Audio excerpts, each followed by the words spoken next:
ফায়সালা সন্তুষ্টি মিথ্যা করে রবের ফায়সালা, রবের ফায়সালা মেনে নেওয়া। নবীজি সাহাবীকে দোয়া শিখিয়েছেন। সমস্ত কল্যাণ আল্লাহ পাক আল্লাহর ফায়সালা মেনে নেওয়ার ভিতরে রেখে দিয়েছেন। আল্লামা আরবের সমস্ত আল্লামারা এক জায়গায় বসে একটা কিতাব লিখছেন, মাওসুআতুন আবরাতিন নাঈম ফি মাকারিমি আখলাকির রাসূলিল কারীম। ওই কিতাবের মধ্যে নিয়ে আসছে হযরত উমর ইবনে খাত্তাব রাদিয়াল্লাহু তাআলা আনহু বলেন, ইন্নাল খায়রা কুল্লুহু ফির রিদা। সব ধরনের সমস্ত কল্যাণ বরকত আল্লাহ পাক আল্লাহর ফায়সালা মেনে নেওয়ার ভিতরে রেখে দিয়েছেন।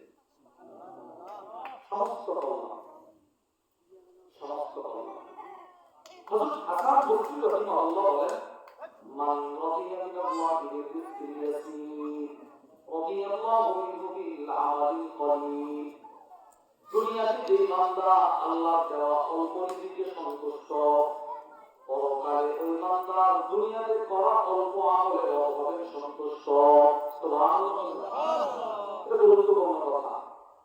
দুনিয়াতে আল্লাহ যে বান্দা আল্লাহ করা আল্লাহ দেয়া অল্প রিজিকে সন্তুষ্ট, অল্প রিজিক। পৃথিবীতে অনেক মানুষ আছে দিনে আইনে দিনে খান, 30 দিনের ভিতরে 5 দিন পুরা মাসে তার গোষ্ঠের তরকারি বাকি ঢুকে না, কিন্তু আল্লাহর ফায়সালায় সে সন্তুষ্ট। রাসূল হাসান বসরি বলেন, হাসরের ময়দানে আল্লাহ ওই বান্দাকে বলবেন, তুমি দুনিয়াতে আমার অল্প রিজিকে ছিলে সন্তুষ্ট, আমি আজকে হাসরে তোমার অল্প আমলে সন্তুষ্ট। সুবহানাল্লাহ।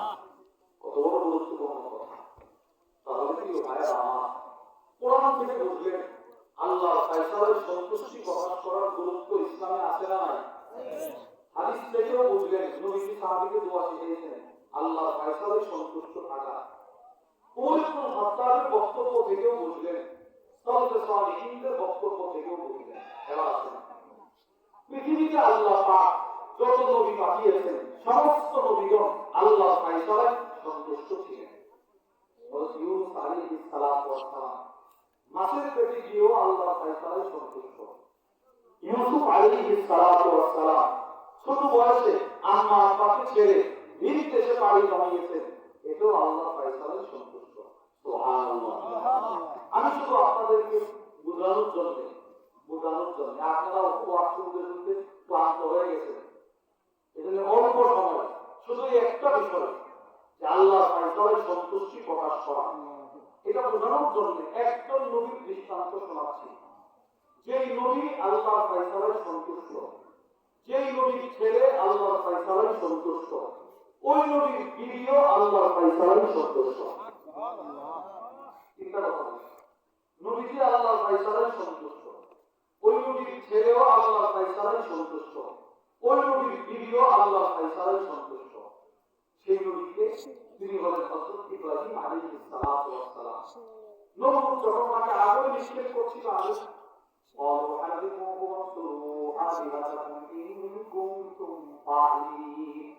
আগুনে যখন নিক্ষেপ করছিল, ঠিক তেমন সময় বুখারী শরীফের বর্ণনা, وعن عبد الله بن عباس رضي الله تعالى عنهما قال قال عبد الله بن عباس قال كان آخر قوم إبراهيم حين ألقي في النار। পয়গম্বর ইব্রাহিম আলাইহিস সালামকে যখন আগুনে নিক্ষেপ করা হচ্ছিল, আসমানের সব ফেরেশতারা এসে বলতে লাগলেন, পয়গম্বর একটু অনুমতি দেন, নমরুদের আগুনটাকে আমরা নিভায়া দেই। ইব্রাহিম আলাইহিস সালাম বলেন, কার পক্ষ থেকে আসছো? তোমরা কি নিজের পক্ষ থেকে আসছো নাকি আল্লাহ পাঠিয়েছে? আমরা নিজের থেকে আসছি, একটু বলেন না আগুনটা নিভায়া দিই। পয়গম্বর ইব্রাহিম বলেন, আল্লাহর ফায়সালা কি? আল্লাহর ফায়সালা হলো আপনি আগুনে নিক্ষিপ্ত হওয়া। আল্লাহ রাসূল বলেন, সাথে সাথে পয়গম্বর ইব্রাহিম আলাইহিস সালাতু ওয়াস সালাম বলেন, তোমরা সকলে চলে যাও, হাসবিয়াল্লাহ।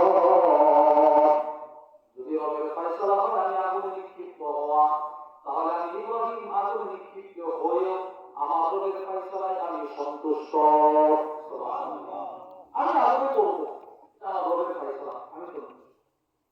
তাহলে আপনারা কোরআন হাদিস থেকে বুঝলেন ইব্রাহিম আলাইহিস সালাতু ওয়াস সালাম আল্লাহর ফয়সালায় সন্তুষ্ট মুমিন ছিলেন। এবার আসেন ওনার ছেলের বৃত্তান্ত। বিসমিল্লাহির রহমানির রহিম।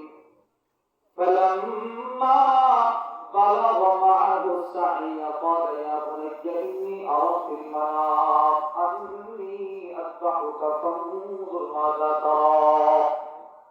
পয়গম্বর ইব্রাহিমের কোনো সন্তান নাই, বৃদ্ধ বয়সে আল্লাহ পাক ওনাকে সন্তান দিলেন, বড় কোলে পিঠে করে আদর করে মানুষ করলো।